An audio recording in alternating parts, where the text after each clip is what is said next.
This is FNX.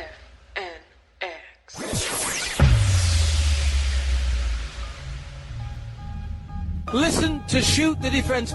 It's unbelievable, Jeff.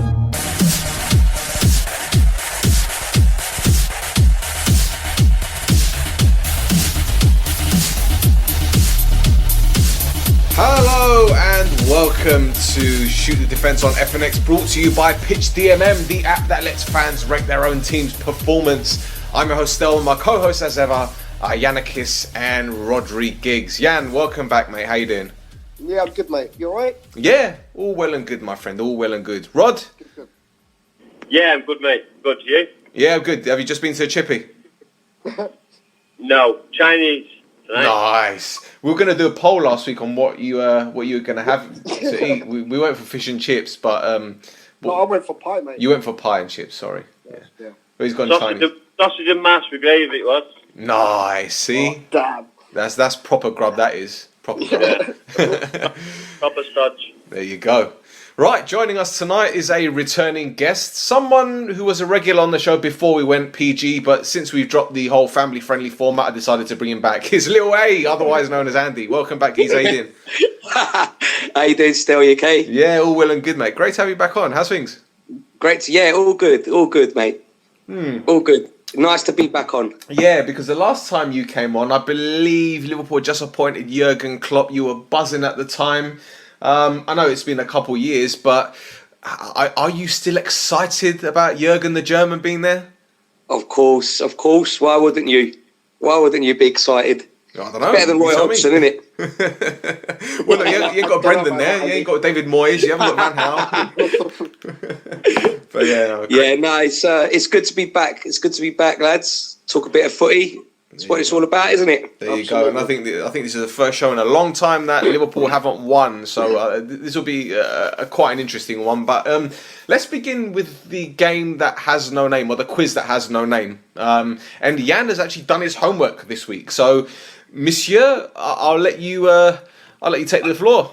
Fantastic. Well, since the first time I've done it, I've chosen 3 games from the 2014 season. And they are as follows. Wait. Before you do that, we just need to remind our listeners and Andy, who may not have played before, Jan's picked 3 games from that specific season, and he's going to give us the result, and we have to guess the goal scorers. However, we're going to say the goal scorers at the end of the show, because if we do it now, we'll just keep going back and forth, and it's going to be long. So read out the games, Andy, Jan. Yeah. And Andy, not going on the internet to find out, yeah? No worries. All right. First game, Newcastle United 2, Chelsea 1. Mm-hmm. The second game, Man United 2, Stoke 1.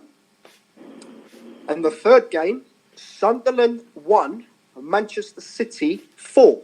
Ooh. Okay, so which year was this? 2014. Wow. Okay, 2014. Right. So you guys got those scores, yeah? Yeah, I got. Is that? Can I just ask? Is that the season Man City won the league and Liverpool came second? 2014. That or the year? Is that the year before?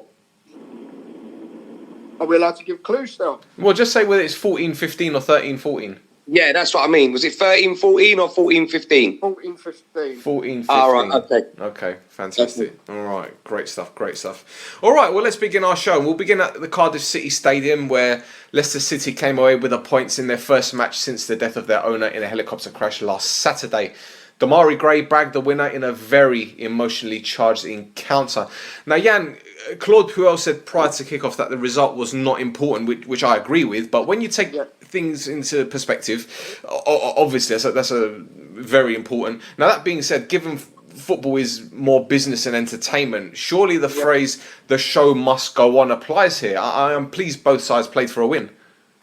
Yeah, absolutely, mate. I mean, it was a hard time for Leicester. The players, as everyone has heard, the chairman was very much loved and well respected within everybody at Leicester, and also the people of Leicester. Apparently, he did a lot for the town, and he was highly regarded. But as you said, the game had to go on, and you got to give both clubs huge respect for the way that they behaved on and off the pitch as well, and especially for Leicester as well. I mean, highly emotional week to come away with a result as well, with a positive result. The players deserve kind of huge credit for that. I agree, mate. I agree. Now, Andy, you could really tell what Gray's goal meant for Leicester's players and fans. Now, truth be told, they should have had a penalty in the first half. But on the balance of play, did Leicester deserve to win, in your opinion? Yeah, I think they did. I watched the highlights of the game. I didn't follow it live. And, like you said, they were highly charged. I think that game might have been a little bit difficult for Cardiff as well, to be honest, in my opinion. But I think Leicester definitely deserved the win. They definitely should have had a penalty, and it was Wes Morgan, wasn't it, on the line? It looked like a handball, and probably a red card there. So yeah, Leicester definitely deserved it, and I agree with Jan. It must have been a very difficult week for preparation for the game, and they just went out and played for their boss, I suppose. So, fair play to them and a well-deserved result. Rod, Gray picked up a yellow card for taking his shirt off to reveal a T-shirt with a message for the Leicester chairman. Many believe the referee made the wrong decision and to take the occasion into consideration. Rules are rules, though, surely. Yeah, it's a difficult one. It's not a difficult one when you think about just common sense. You would think that the referee would take one for the team there and not give a yellow card, but he's come out with a professional quote, and by the letter of the law, yeah, it's a yellow card, but come on, from what's just happened and the emotion, and he should have just kept his card in his pockets and just turned a blind eye. I'm sure the people above wouldn't have given him much of a hard time. Yeah, they might have given him a slap on the wrist, but from like I say, from what has happened, I think he wouldn't have got too much of a slap on the wrist. He could have done without the yellow card, to be honest. If it was me, if it was refereeing, I would have just turned a blind eye to it. But the referee's gone with the letter of the law and he's given the yellow card. Yeah, I know, mate. I know. And the thing is, I put this question out to our Facebook group page, and a lot of people responded, and it was a bit mixed. Doran replied, I think they should just scrap the whole yellow card for taking a shirt off rule. Maybe make the player leave the field like they do when they receive treatment. A yellow card seems over the top. Not nice for the ref to have to do in this case, I imagine, but he has a job to do, and that is to enforce rules that those higher up make. Condolences to all those affected. Marco Lima in Brazil said football has lost its bollocks. At the very least, the FA should cancel it on review given the circumstances. Mark Meredith, who's actually at Liverpool's International Academy in Texas, who coached Demarai Gray at Birmingham City, he said, I don't think it's the referee's fault. I think it's the rule that needs changing. Mike Pieri, obviously a fantastic co-host of mine at times, he wrote, it's written in the laws of the game. It's down as excessive celebrating of a goal. Referee has no choice, unfortunately. When applying the laws... You're saying he doesn't have a choice, but I'm sure it's happened before. I think, is it Billy Sharp? When he's, a couple of years ago, did his daughter die or his son? Yeah, and he scored the guy, took his shirt off, didn't he? Yeah, and he didn't get put in it, and the referee didn't book him. So, it's happened before. So, it's referee had the bollocks to turn a blind eye to it. Why couldn't he probe it? He could have easily done it, but, he chose not to. And just to be at professional, which is, in light of everything, he could have turned a blind eye to it. Fair enough. I just felt he had to. Because of the rules of the game, he's got no choice. Okay. Well, let me read a few more from the group page. Nodas says, players should be allowed to light flares when celebrating a goal, have them behind the goal, and after scoring, a ball boy sparks it up and hands it to them, which ain't bad. I think we are admit it's a stupid rule, I think they should just scrap it. And, if anyone does put a political message on, then they give them a yellow card, they ban them afterwards. But for celebrating, this is what fans go to games for, to see people score goals and celebrations, and it's just to take your shirt off or to jump in the crowd and celebrate with your own fans. and to get a booking. I just think it's pathetic. Where are we going with this? Come on, it's supposed to be entertainment, and then we can't enjoy it with our fans. So it's different. It's just pathetic, really. It needs changing. Can I just ask when was that rule changed? With the shirt coming off, and why was it changed? Is it because of messages? I think it was on T-shirts? Was it back in 2004? I'm pretty sure it's back in 2004, and it was something to do with I think footballers burying their bodies was offensive to certain cultures or something. But there's also the whole messages on the shirts that could be political and whatnot. Yeah, all right, yeah. Because I remember a few years back, Robbie Fowler did one, didn't he? With something about the Dockers or something. Yeah. That's yeah, right. So I was just wondering because that rule, I agree. I agree with Rhodri. I think it's pathetic, that rule. To be honest, when you take your shirt off and you get booked for it, these boys are passionate. Demarai Gray is obviously he's a young kid. He's probably never been through anything like this before. They was all close to the owner by the sounds of things, and the man just wants to honour his boss that passed away a week before, so why not allow him to show that passion? I agree. I know what Jan's saying. It is the letter of the law, but you can turn, you could just turn around to the kid after and say, listen, I should be booking you, mate, but you can waive it today, sort of thing. Don't forget World Cup final 2010 when Iniesta scored. He took his shirt off and he had the message for Danny Hake, the Espanyol player who died of a heart attack. And I think who was the referee? It was Graham Poll. No, Howard Webb. Howard Webb booked him.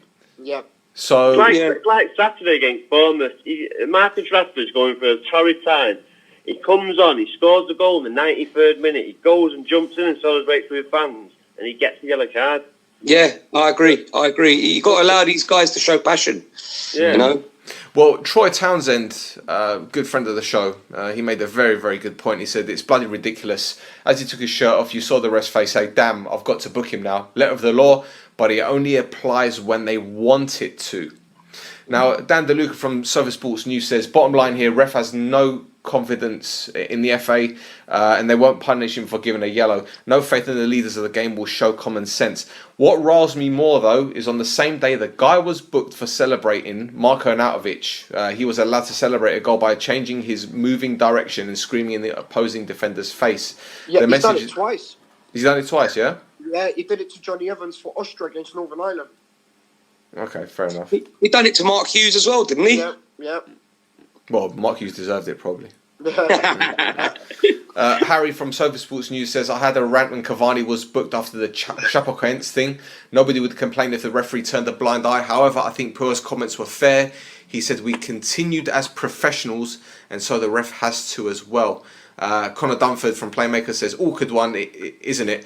The ref has to do it because he's at risk of getting demoted if he misses something so simple. You'd hope that the FA have some decency. He should be demoted anyway for missing that penalty. Yeah, true. Whereas Morgan actually saved it on the line with his hand. So, I'm sure the referees have been demoted for that before, haven't they? Was it Morgan or was it wasn't the Cardiff player? What's his name? Sorry, not Bamba. Bamba. Yeah. That's it. Yeah, I mean, refs have been demoted for terrible decisions like that before, haven't they? So. Absolutely. I think there's an argument on both sides as well, because he's got to follow the law, even if we agree with it or not, because if he doesn't get booked and then he gets booked later on in the game, people would argue, well, he should have been off because he should have got booked for taking his shirt off.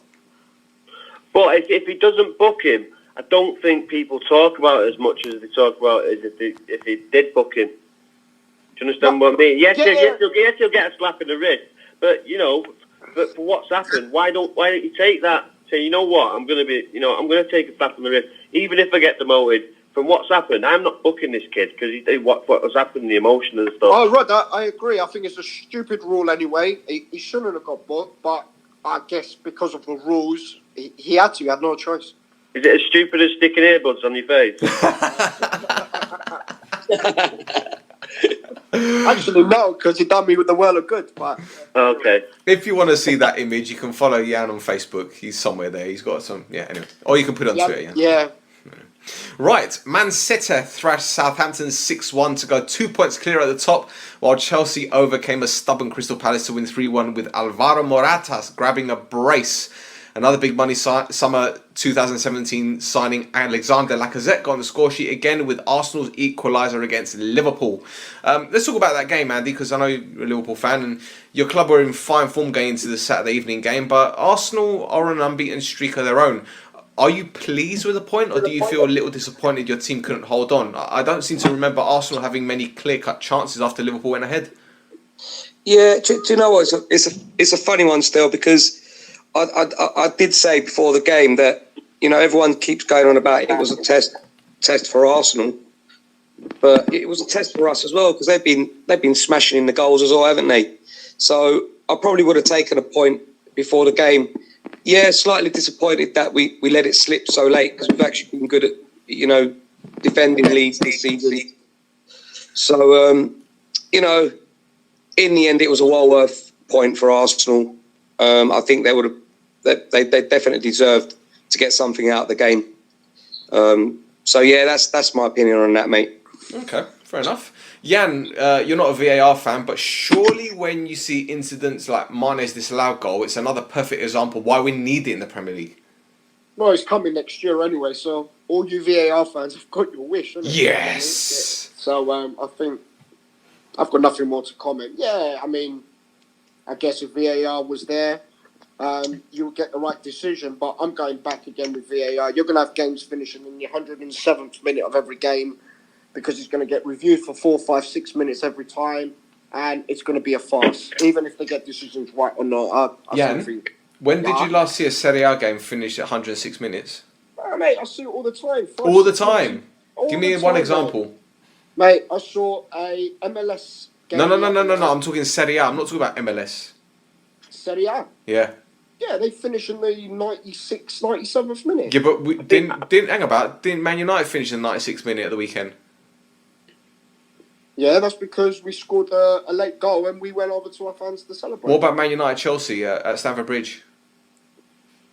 Yeah, that's because there was injuries on the pitch. What about Man United Man City, the 4-3 when Owen scored the winner? It's irrelevant what you're saying to me. Games are always... Of course it's relevant. I'm talking about VAR stops the game. It stops the flow of the game. I think when it comes in, I don't think it'll be over one. You're saying 4 to 6 minutes. I don't think it's been over 4 minutes once I've watched it. I think you're being dramatic. Yeah. MLS game the other day. We're not talking about MLS game. That's Mickey Mouse League. We're talking about Premier League. We're talking about VAR. VAR is going to be like that because but Americans are dramatic. The dramatic, aren't they? Hopefully, we'll be a bit more efficient. We'll see. We'll have this discussion next year when it comes in. Okay. Hopefully they'll have it all sorted. They'll have screens in the corner so the fans can see what's going on as well, and not all in the dark. And it'd be pretty straightforward, except for the dinosaurs like you. There you go. Well, Rod, we've questioned Jan's Arsenal's mentality over the past few years. Do you think they've turned the corner in that sense? Say again, sorry.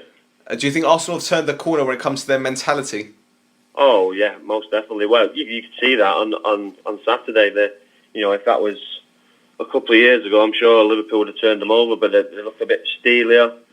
They're very much better defensively, and they're always dangerous up top because you've got pace up there, if Ozil's turning it on, we know what kind of a player when he turns on, and he's looked decent when I've seen him this season. So yeah, they're a totally different team, and I thought like everyone else that Liverpool will turn them over, but Arsenal give them a good run for the money, and and matched them really, and it could have gone either way. So they've definitely turned the corner, but the lad is a very good player and a very good acquisition. Absolutely. And Andy, Morata grabbed his 13th and 14th goals in 40 Premier League appearances for Chelsea, but Maurizio Sarri wasn't impressed, saying the Spanish striker is sometimes a little bit fragile and needs to improve. Now, truth be told, Morata has never really been prolific, and should his manager be hanging him out to dry like that? I think he's just giving him a bit of a kick up the backside, isn't he? Wants him to be a bit more, stronger, and because the way I see it is, with Chelsea, with Giroud and Morata, that's their main strikers, really, isn't it? Either one plays, and the other don't. And I just think with Morata, he just wants him to be, that strong player up top. And he's a little bit soft, Morata. He's a bit nice, isn't he? So I just think it's just a little message to him, let's see a little bit more from you, up top and things like that. Because if Chelsea are going to sustain a title challenge, they're going to need strikers on form. They can't keep counting on Hazard, and they're going to need someone like Morata to be scoring the goals. So yeah, and I agree with you. He hasn't been a prolific player in front of goal, but what I do like about him is the way he brings his players into the game. Up top, he plays well as a centre forward, but he does need to be better in front of goal. And he's started to score a few now the last couple of weeks. So he could go on a little run now. Yeah, I know that you're not Lukaku's biggest fan, neither am I, and I don't think Rhodri is either, to be fair. But I seem to remember when Chelsea signed Morata, Mina Rizuki said that Morata is a more intelligent player than Romelu Lukaku, and people were giving her pelters, saying, you don't know what you're talking about, da-da-da-da-da. And at the end of the season, when Lukaku obviously had a better season than Morata, again, she got pelters. But she wasn't wrong, was she? I mean, he is a more intelligent footballer than Lukaku. Well, I don't see anything wrong with what she said, do you?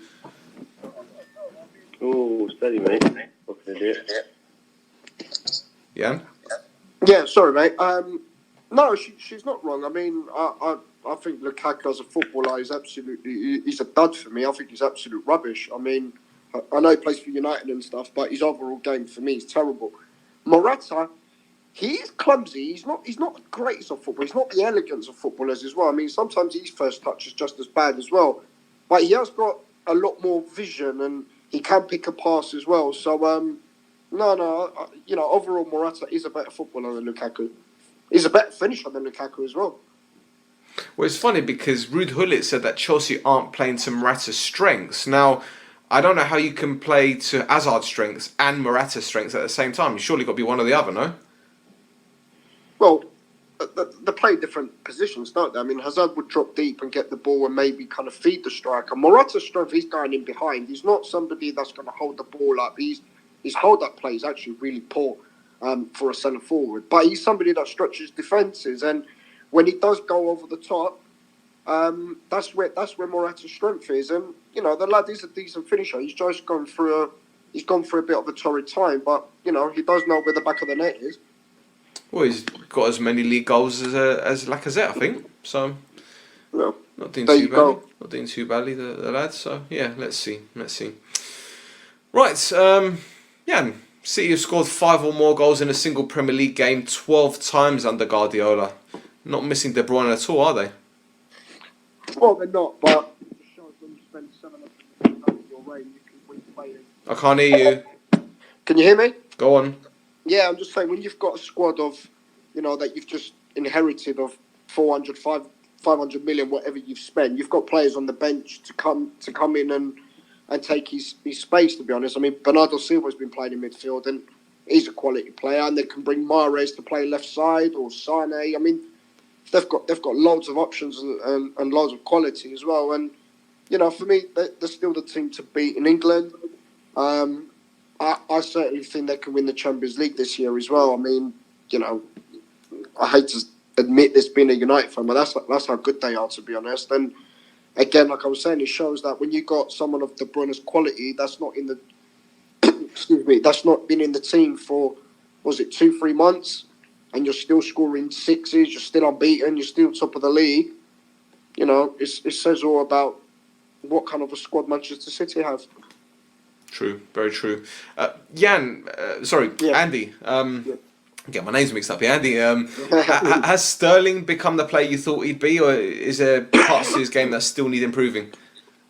Absolutely, Stel. I mean, you remember me from a few years back when I was raving to you about Raheem Sterling when he was just a youth player. Don't know if you remember. Of course. And I was actually devastated when we sold Sterling. He's always had that potential. The pace, the power. He's actually solid as well. By the way, he's so strong on the ball. He's hard to shift off the ball. And what he's producing now is what I always thought he would produce at Liverpool. And what I'm gutted about is we sold him the season before Jurgen Klopp come in, and I honestly believe we probably could have still had him if Jurgen Klopp was the manager and he was still at the club. People say that he's got to improve his finishing. He scored 23 last season in all competitions? He's already racking goals up again this season at a fast pace. So yeah, he's a top class player, Raheem Sterling, mate. And yeah, in answer to your questions, he is becoming the player that all Liverpool fans knew he would anyway. Well, I know he's been linked with a move to Real Madrid. I'm not sure how much truth there is in that, but let's say, for example, let's just say hypothetically speaking, he does end up at Real Madrid. Now, would he fit in their system? Would he be able to cope with the pressure? Is he the kind of player that can take Real Madrid that next step further? If you can take them any further. I mean, they've won 3 Champions League in a row, but I guess at the moment their form is a bit dodgy, to say the least. Yeah, I know. You see, the thing is with that, Stel, is the same with Gareth Bale when he went to Real Madrid from Tottenham. He was under the shadow of Cristiano Ronaldo. Ronaldo's gone this year. Has Bale taken Real Madrid any forward? With Sterling, I think it'll be the same sort of scenario. He won't be the main man there, but he would definitely smash it in La Liga. The way, the pace that he's got, against some of them teams, it would be frightening, to be fair. And I think he will score a lot more goals than probably what he does in the Premier League. This is my opinion, obviously, but he would definitely be, a player that's capable of playing for Real Madrid and the pressure as well. I think he could take the pressure as well, to be honest. Good shout. Rod, he has, I'd say, matured as Raheem Sterling. We're not seeing the antics that we saw when he was much younger, when he first joined City. Not just talking about the balloons. But again, this lad has got such ability. And we saw at Liverpool how raw he was, and he was still performing week in, week out. He's really stepped up, hasn't he?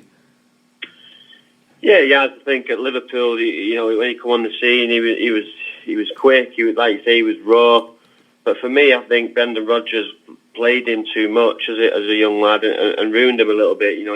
These 17-year-olds, you've got to dip him in and out. And I think Brendan Rodgers was under pressure and ultimately played him too many times. And then his performance dipped, and then problems started happening. So.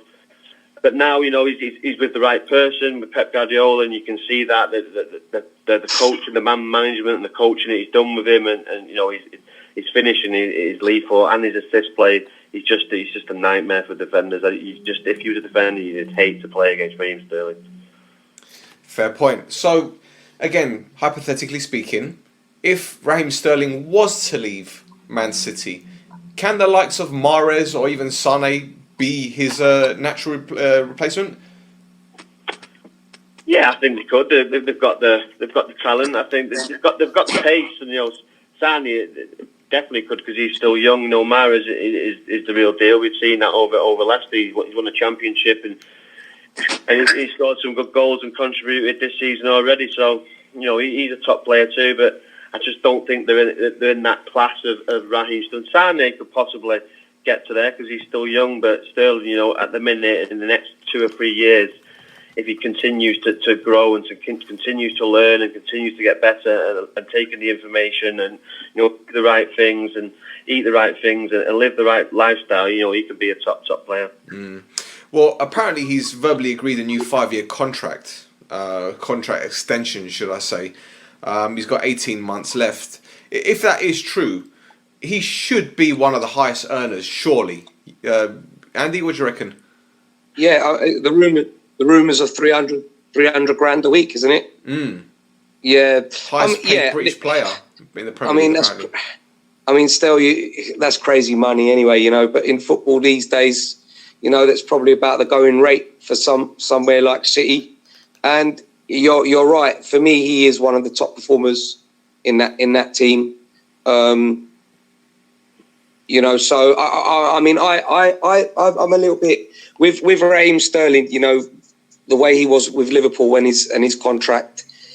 You know, I don't know whether that's just to up his transfer value, if I'm being honest, because I reckon he has got dreams to maybe move abroad to a Real Madrid or something like that in the near future.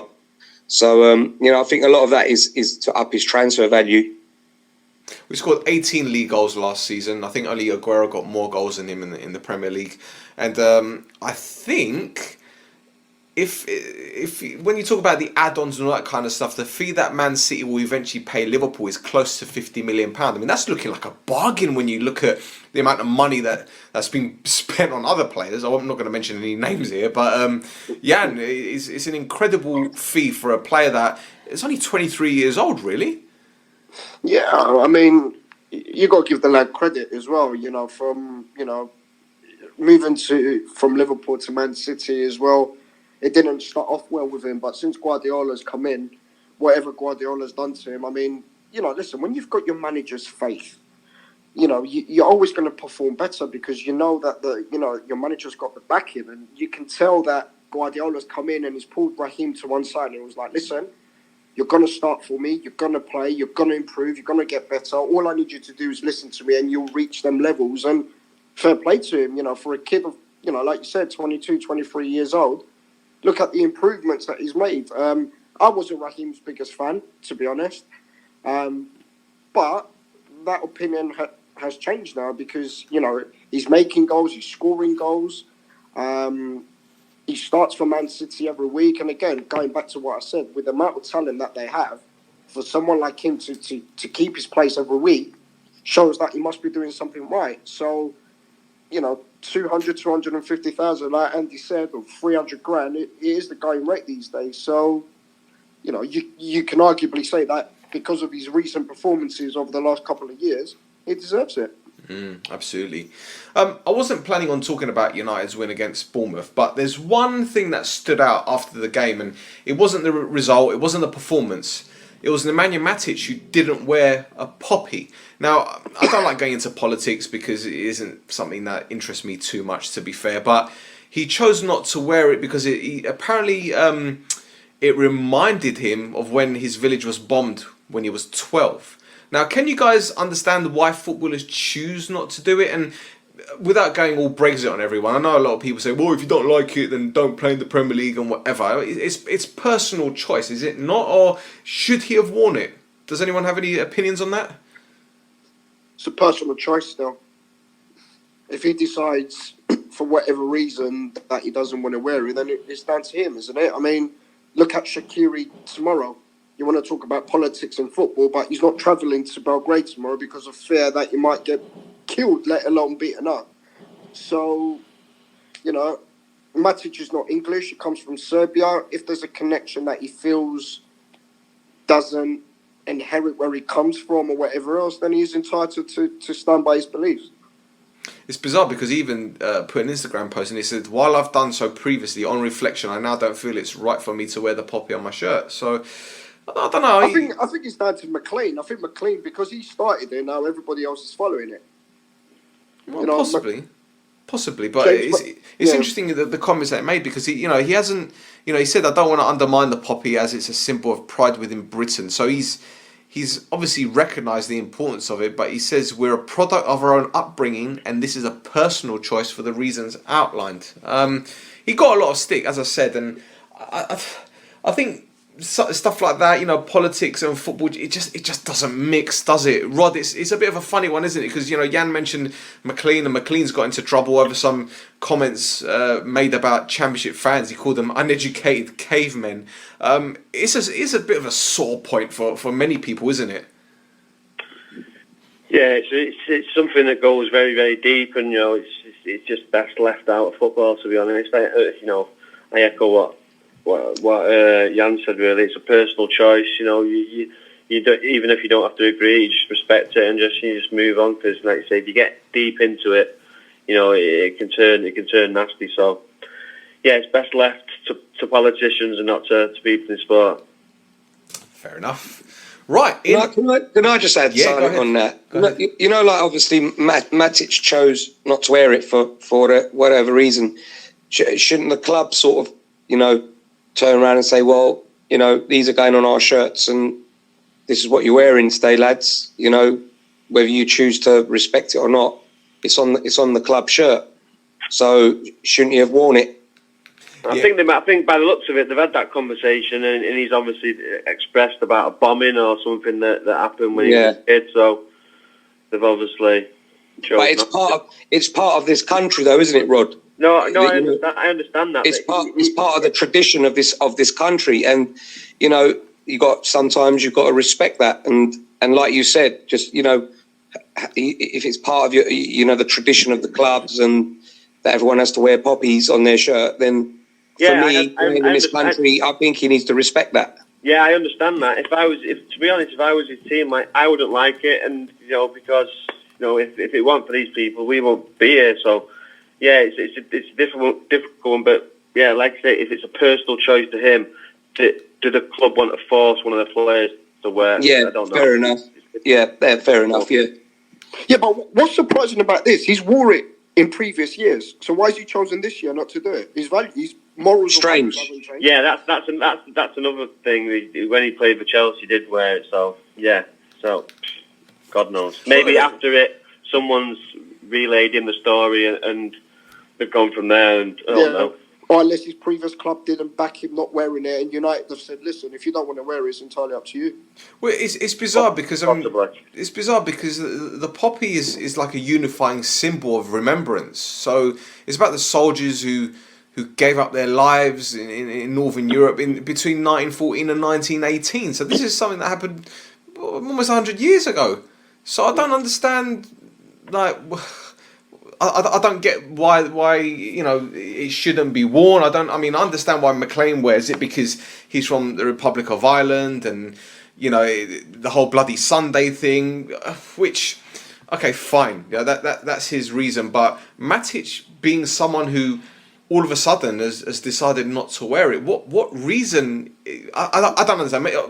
We said that it's because it reminds him of the bombings or whatever happened when he was a youngster or whatever. But Vidic had the same sort of thing. He's Serbian, and he didn't kick up a fuss about it. So it seems a bit bizarre how all of a sudden he's decided not to. But you know what? Again, it was his choice, and I'm glad the club actually backed him. On defence of Vidic, I don't think United had the poppy when he was playing. United were one of the last ones to put it in the shirt. Really? So okay. I think Vidic had already left. Okay, I'll have to look into that one because that's an interesting one. That's a very interesting one. It was something that I can definitely look into. Definitely. Right. In other news, the new caretaker manager bounce kicked in straight away at Real Madrid as Santiago Solari's Solacticos beat Real Valladolid 2-0. Jan, summer signing Vinicius Jr. opened the scoring and immediately went to celebrate with Solari. Are we looking at the next big thing or a Robinho Mark II? It depends still. The kid's got to have a run into the team. He's got to handle the pressure. I mean, in Brazil, he was a superstar for Flamengo, wasn't he? And he got his summer move to Real Madrid. And for whatever reason, at the start of the season, he wasn't playing under your mate Lopetegui. but it looks like Solari, started him the other day. Now, I don't know if it was because against Valladolid and he felt maybe it's the time for him to give him a game. I don't know if he'll play in the so-called bigger games, but the kid started well and he's got talent. I've seen him play. I used to see him for Flamengo as well. He's quick, he's fast, he knows where the back of the net is, he's strong. If he can handle the pressure and once he's in the team does well, then why not?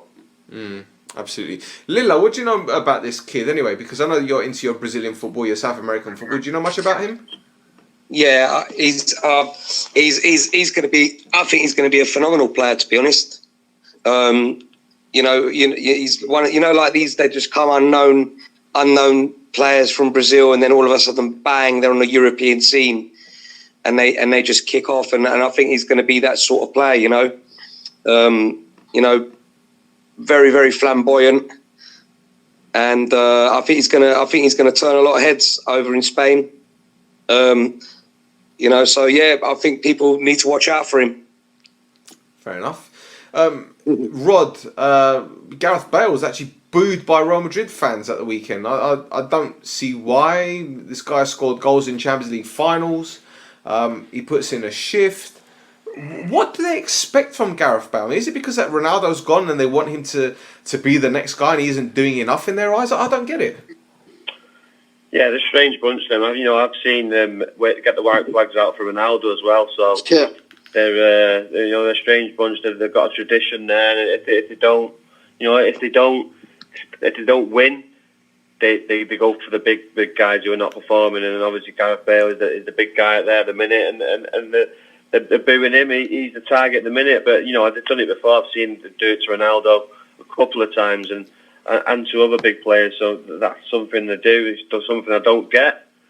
But that's what they've done, and they've done it for years and years and years. They've always done it.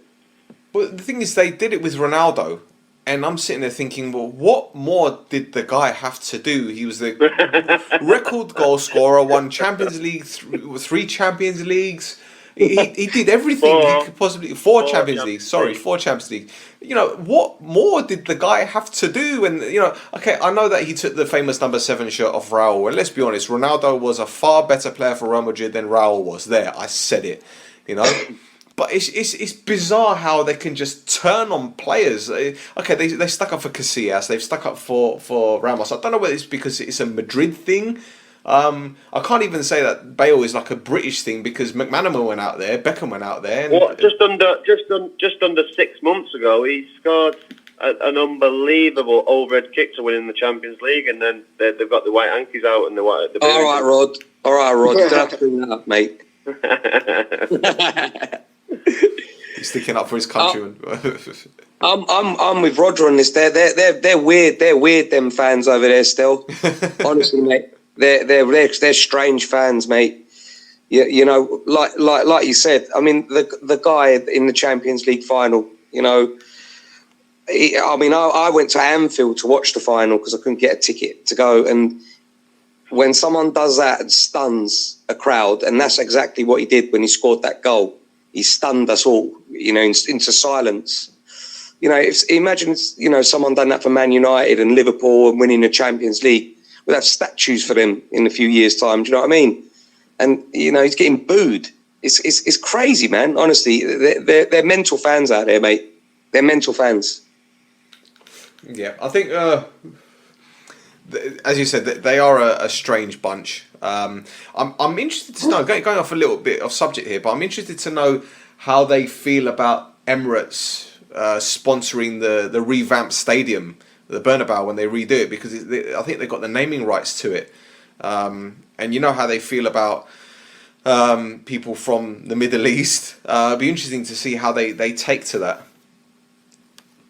Well, it depends which players they bring in with the money they get from it. If they bring in Hazard and, say, Mbappe, then I think they'll be pretty okay with it. But if they don't bring in many top players in again this year, then the knives will be out, won't they? No, they'll get lynched, yeah, definitely. True.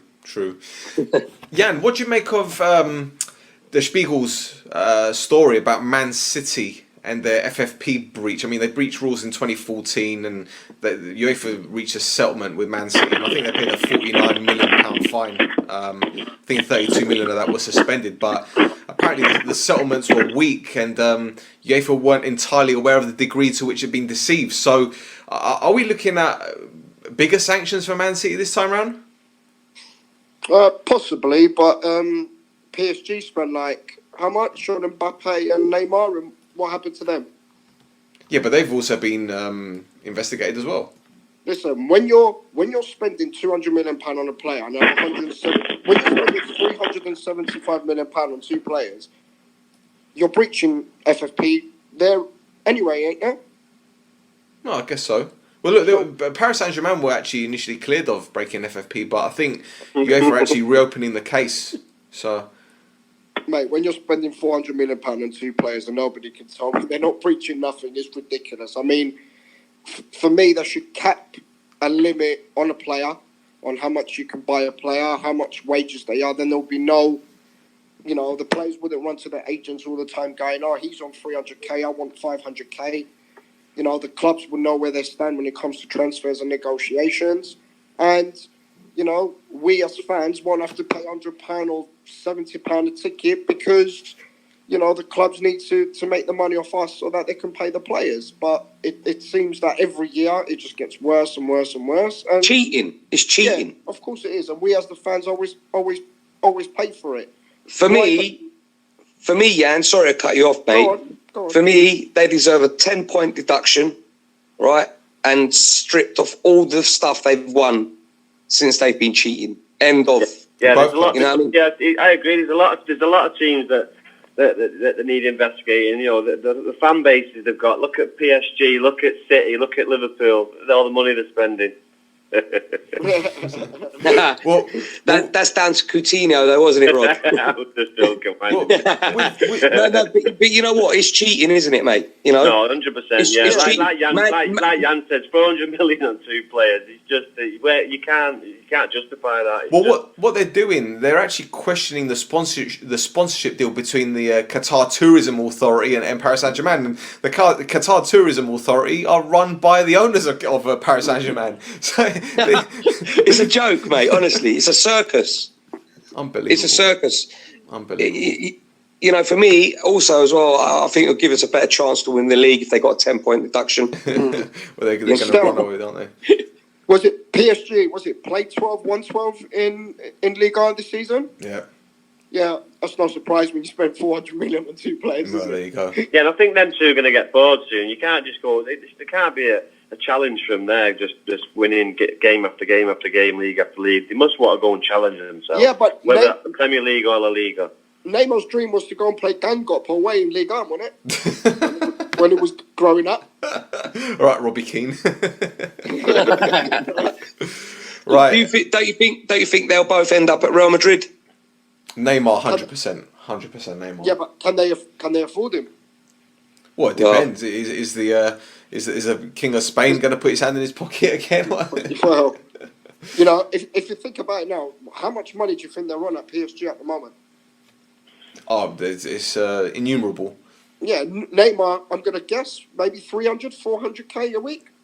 Yeah, probably.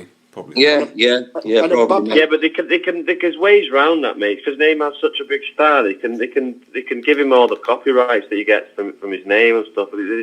There's ways round it, but yeah. I'm sure Real Madrid can afford him if they really, really wanted him. True. I agree. True. Sell Bell to United. Yeah, another crock. Yeah, great. Cheers. No. Ramsey and Bale, and they're both on the bench in the treatment room for 25 games this season. Gonna join Owen Hargreaves. Right, Serie A, 2 stories. Now, there were big wins for Inter, Napoli and Lazio at the weekend, but Juve still lead the way following a 3-1 win over Cagliari. Andy, make no mistake about it, Serie A needs a new champion, doesn't it? I know it's a very entertaining league, and while Juve continue to dominate, the league will keep suffering, won't it? Yeah, definitely. I mean, I'll tell you what. I actually work with a Napoli fan, a crazy Napoli fan. Yeah, and he always says to me, you know, no matter what they do, Juventus will just win the league anyway. Yeah. You know, even last year when Napoli were quite close to winning it with Sarri, everyone knew Juve would manage to do it again. You know, and yeah, I actually want, someone new winning the title there. I think it will spice it up definitely, because at the moment Juve they're just dominant, aren't they? They're just going to win almost every game in their respective league, and the others will just be plugging away for second, third, and fourth again. Absolutely. And there's another story that's just broke. Funny enough, apparently Arsene Wenger has been lined up to replace Gattuso. Now, Gattuso's still in the job. He hasn't been sacked. Rod, Arsene Wenger potentially coming back into management with Milan. Can you see anything like that happening? Possibly, yeah, because AC Milan's a top club and a big club, and it'd be interesting to see what Arsene Wenger would do at a different club. see if he could do anything, because we all know what top manager is, but that's a difficult job, like AC Milan, especially with how strong Juventus are, and over the road into Milan are not doing too bad either. So yeah, it's a difficult job, but it'd be interesting to see how he'd do if he was over there, if he got the job. It's a big job, but Jan, Wenger to Milan, bit of a left field, isn't it? AC Milan need to finish fourth to get in the Champions League. Wenger's your man. Okay, fair enough. Andy? Not the last 2 years, Jan. Yeah, I know. Yeah, well, historically, the last 5-10 years. I'll be honest with you. I mean, obviously, is it when you say it's broken? What is this like? Well, it's a rumour. It's one of the papers in Italy have reported it, and it's obviously made Twitter. Obviously, we can't take too much of that until it's all done. I mean, Gattuso's still in a job, for crying out loud, and I think didn't they win at the weekend? So yeah, it's a bit of a strange one. Left field, as I said before. I'll be surprised at that, to be honest. I always thought that Wenger would get back into management through international football, where it's a bit more chilled and relaxed for him. But it all depends how much he's missing the game. He's obviously been in top class, in top rated football for the last 25 years. So I'm sure he's missing it in some sort of way. But is he that manager now that's can take a job on like this? If I was Wenger now, mate, I just, the legacy was sort of damaged a little bit at Arsenal. I'll just let it go, mate, and just do international football somewhere. Is it? Do you think it's someone mischief making? Because obviously Gazidis is at Milan now. He's taken up a chief exec role there. Do you think it's because he's there and Gattuso's under pressure and he's obviously not delivering like they expect? So possibly people just putting 2 and 2 together and getting 600. Yeah, possibly. I mean, because Gazidis is there, yeah? Yeah. He's taken a £1 million pay rise to go to Milan. Wenger's the next Milan manager, mate. 100%. I don't see Wenger at Milan, guys. Gazidis loves Wenger, doesn't he? Yeah, I don't know. I think Wenger would want a club where he might be kind of guaranteed to win the league or try to win the league. I don't think him going to Milan. What's he going to do there? Nothing. Yeah, like I said, Jan, I don't think he should get into club football anymore, mate. I think he's just, if he wants another job, take an international job somewhere, and be done with it. Stel, can you answer me something, please? Yes. Is he there, Stel? Yeah, come on. Hello, mate. 2 years ago, when Yes. AC Milan bought all them players, they got done for FFP, didn't they? Did they? They did, yeah. They got fined, didn't they? And they got threatened not to play in the Europa League. Now, can you tell me what the difference is with AC Milan and PSG spending 400 million on 2 players? I don't know. Yeah, but don't forget, Milan didn't spend 400 million quid, mate. But that's what I mean. They spent a lot less than PSG. All right, they recruited 7-8 players, whatever they did. But they got done for it. But PSG spent more on 2 players, but that's fine. Yeah, but see, I don't know the full story with the Milan one. To be fair, so I can't really comment. I know they were banned from the Europa League, right? Yeah. So yeah, I don't know. Well, they're what's it called? They're owned by that is he Chinese? The manager, the owner. I don't know. To be fair, I mean, That's why this FFP thing is a farce, mate. Absolute farce. Well, look, we can talk about that potential Super League, but again, that'll take forever and a day to discuss, and we haven't got that length of time, and we've gone close to now. But before you do your results game, Jan, I'm bringing in a new feature, and it's called Eurotrash. Okay? All right. Right, and I've got some stories from Europe. I'm going to read them out, and I want you guys to decide which one you would choose being the best. Okay? So it's not like a unanimous decision. I want you each to tell me which of these you prefer, which one's the best, okay? Yeah. Okay. And now it's time for Eurotrash.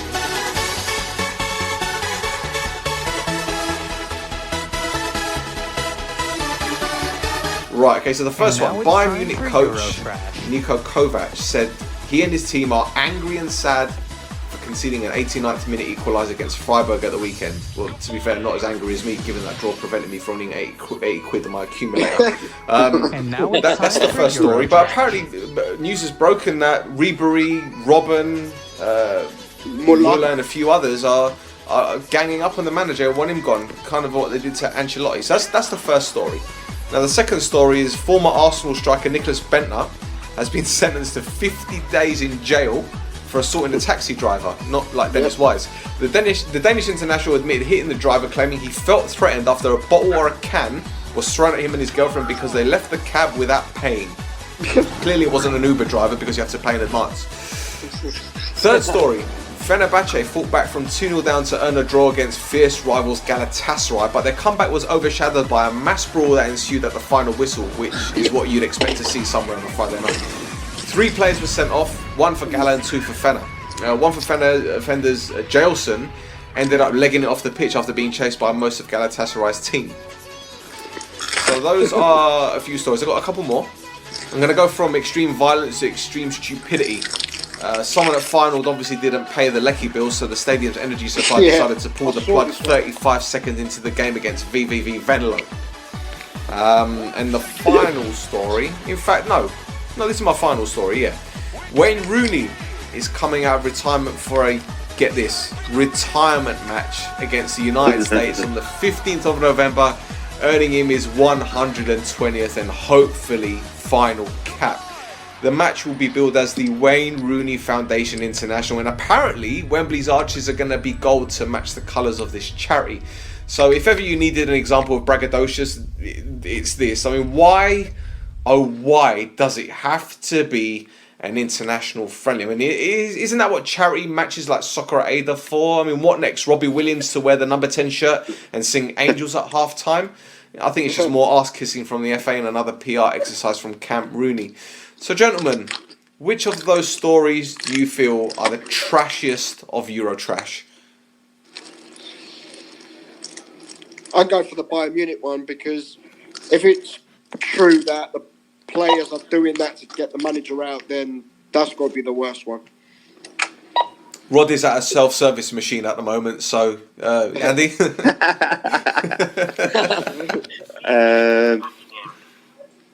Probably, yeah, the one that Jan's just said, to be honest.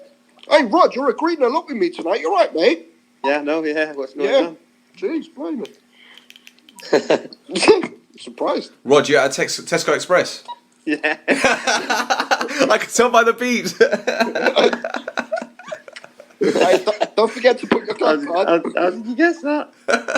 It's the beeping noise. I know it. I know the beeping noise. That'd be brilliant. Jan. Yeah. Sorry, Andy. Sorry, I got mixed up there. I heard you laughing, and Jan, I thought it was you. That's all right, mate. Go on, Andy. All Greeks are the same. I'll go for the Rooney one, man. Yeah. Seriously, is this actually happening? Apparently so, mate. And he's going to get a cap for it as well. Yeah. It's like what you said. What if like Kevin Keegan done like I heard this earlier. They were talking about it earlier on. You know, what would happen? Would like Kevin Keegan come out of retirement for? I don't get it, mate. Honestly, I find it cringe, man. To be honest, that this is happening. That's the worst one. That's the worst one I've heard, mate. Out of these stories. Well, can you imagine all these other former players coming out of retirement because they want one guy? Steve Bruce, I never got an England cap. Let me get my chance. This is what I'm saying, mate. It's crazy, isn't it?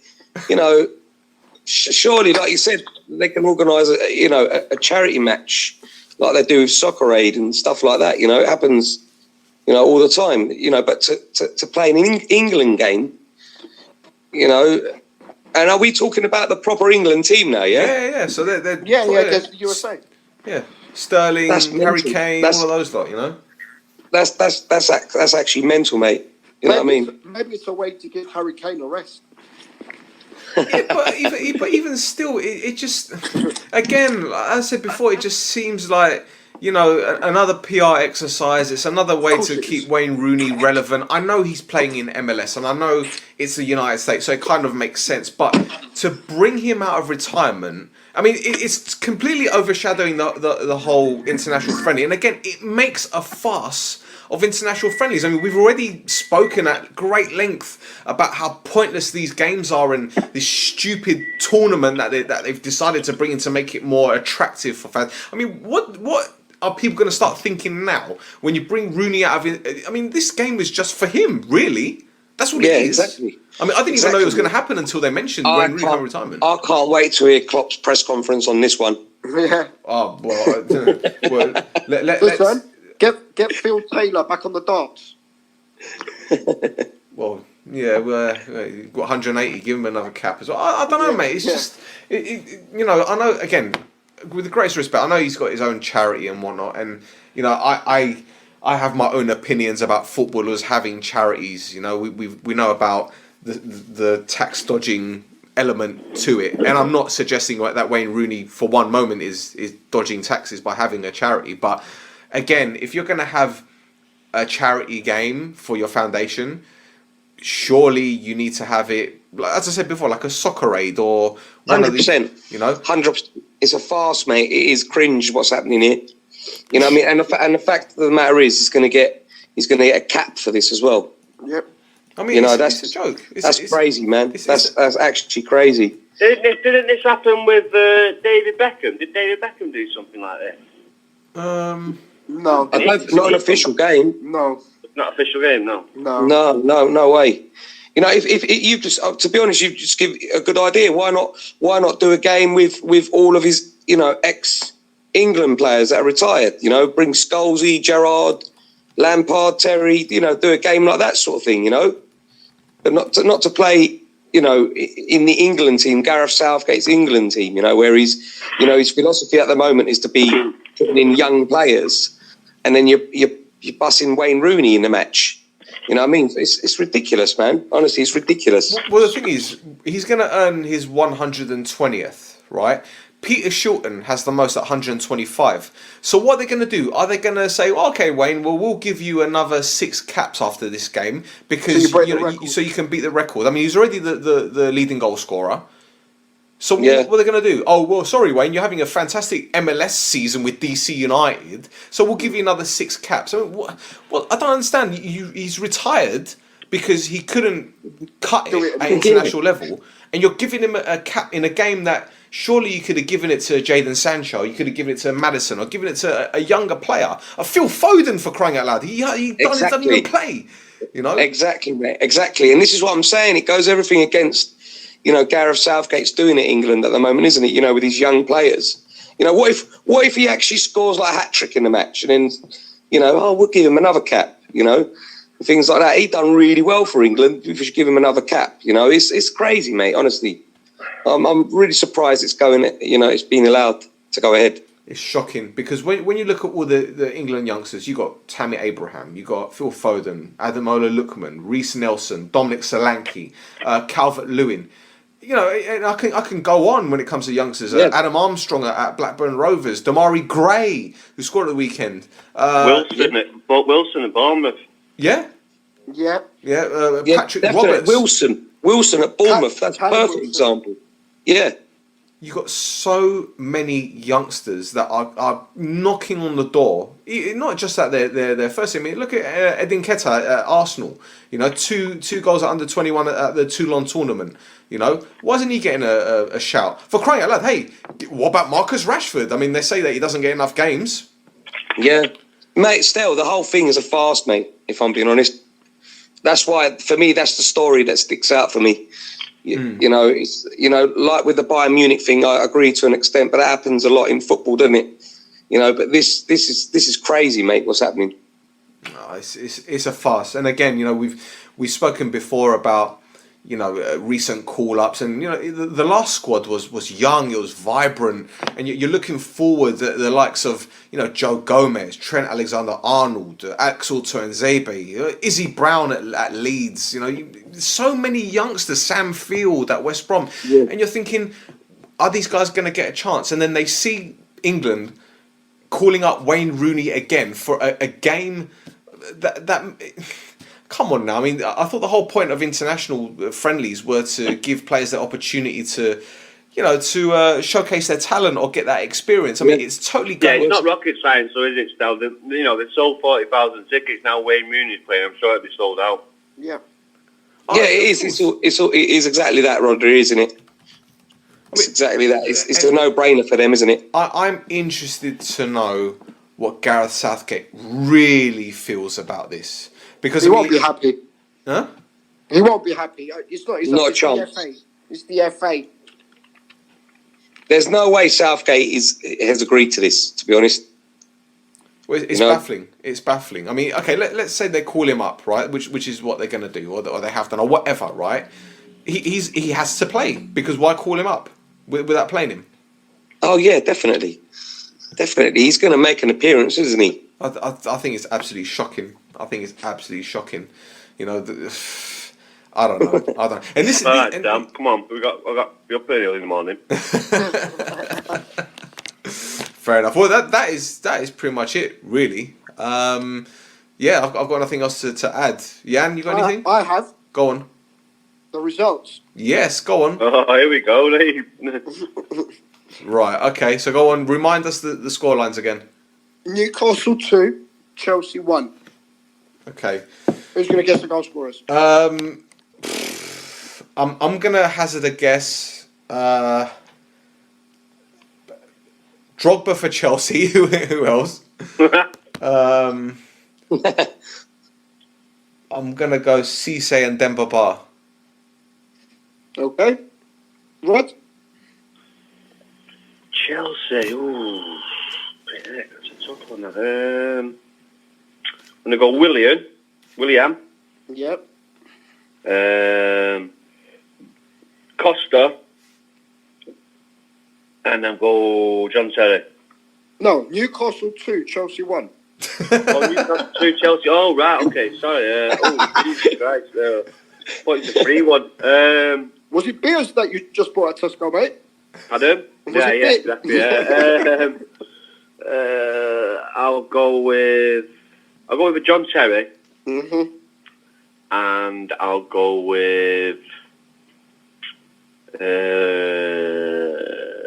what was his name? Cisse, that was him. Cisse 2. Okay. Andy? I'll go with Frank Lampard. Mm-hmm.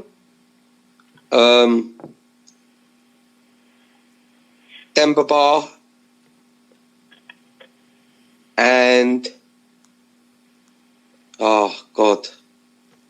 Trying to think, what's that defender's name? Newcastle at the time. Philip Albert. No. Titus Bramble. Colaccini.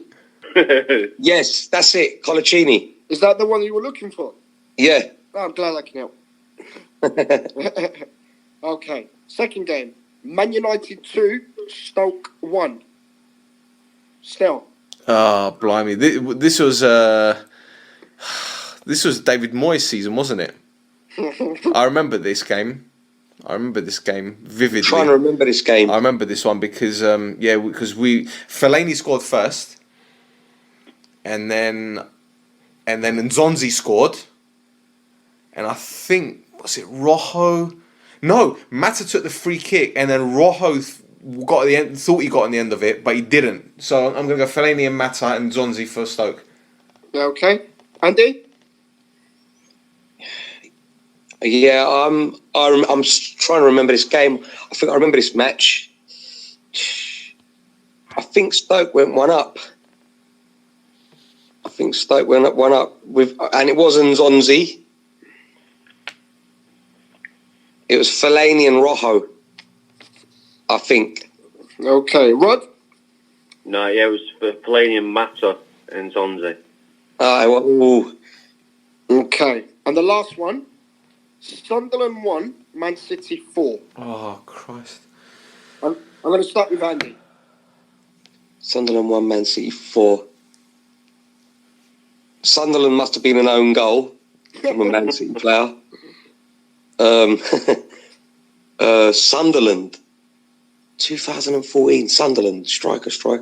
Sessegnon. Okay. Sessegnon. Sessegnon for City.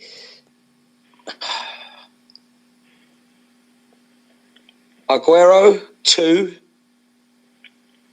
Yaya Toure. And Silva. Okay. Rod? Yeah, Yaya Toure. I'm going to go, something's telling me to go Frank Lampard, so I'll go Frank Lampard. Okay. Company. Yep. And we'll go for Silva. Yeah, Silva. And for Sunderland? Sunderland, Catamol. No. What's the Scottish striker's name? Fletcher. Fletcher, him. Okay, Stel? Christ. Well, the only Sunderland player I think that scored was Defoe. that's the only player I could think of. For City, it could be anyone. I'm definitely going Aguero. I'm going to go De Bruyne. Mm-hmm. I'm going to go Yaya Toure 2. Okay. So Aguero, Yaya Toure, De Bruyne, and who's the fourth? Toure got 2. Oh, Toure got 2. Okay. In my opinion, or what I think anyway. All right. I'll start with the United game because Stel was spot on. Fellaini and Mata for United. Yes. And Zonzi for Stoke. I remember that game. Yeah. I think you said this. Did you say Rojo, Andy? Yeah. Yeah. And who did Rod said the same, didn't he? Yeah, Rod said the same, yeah. So, Max, you lot count your points. Newcastle 2, Chelsea 1. Papi Cisse got both. Get in. And the scorer for Chelsea was Didier Drogba. Oh. Now, this is a good one. Sunderland's scorer, Connor Wickham. Bloody hell. Oh my God. Do you know what? When I looked at it, I was like, these weren't going to get this. Okay. For Man City, who said Aguero got 2? Me. Yeah, you was right. The other 2 goal scorers, Jovetic. Oh, wow. And Pablo Zabaleta. Oh, Bloody wow. hell. Wow, okay. There you go. I like that. I like that question. I like that little quiz there. Yeah, that was all right. That. Well done. Yeah, see, I did my homework. That's why. Yeah. Next time I'm going on Google though. Jan, do you want to do it again next week? Yeah, mate. All right, that's your homework for next week. Excellent. No problem. Great. I'll pick it again. Lovely. Well, gents, that was a very fun show. Great ending to the show. Andy, thank you for joining us. It's been an absolute pleasure having you back on again, mate. Pleasure. That was brilliant, guys. Enjoyed it. Thank you very much. You want to remind our listeners your Twitter handle? It's at Andy11_78. Superb. Jan? I don't like Lukaku. For crying out loud. He's doing this again. All right. No. Rod? Yiannakis. At Rod James Giggs. At Rod James Giggs at Tesco. Buying beers. Yeah, great stuff. Well, we're on Twitter at Shoot the Defence. Like to give a quick shout out to Pitch DMM, the app that lets fans rate their own team's performance. Follow them on Twitter at Pitch DMM. Quick shout out to all the FNX podcasts. You got the Playmakers. You have 4231 one up front. You got Bros Talking Soccer. You have Sofa Sports News. 3 in Midfield. D&D Footy Factory. Who else have we got? There's a load more. Just go on fnx.network and you'll see a whole host of podcasts. It could be football, it could be entertainment, it could be a whole load of things. I'm going to keep saying it could be, but it definitely is. Also, Footy Says, give them a view. It's an absolutely fantastic show. And finally, big up to Jordan Bryan because he's doing an absolute top job. He was on TalkSport the other day. And he's doing a few bits here and there. He's got his fantastic podcast, Football Fans Podcast. Give him a follow at Football Fans Pod. So that's it for us, guys. So until next time,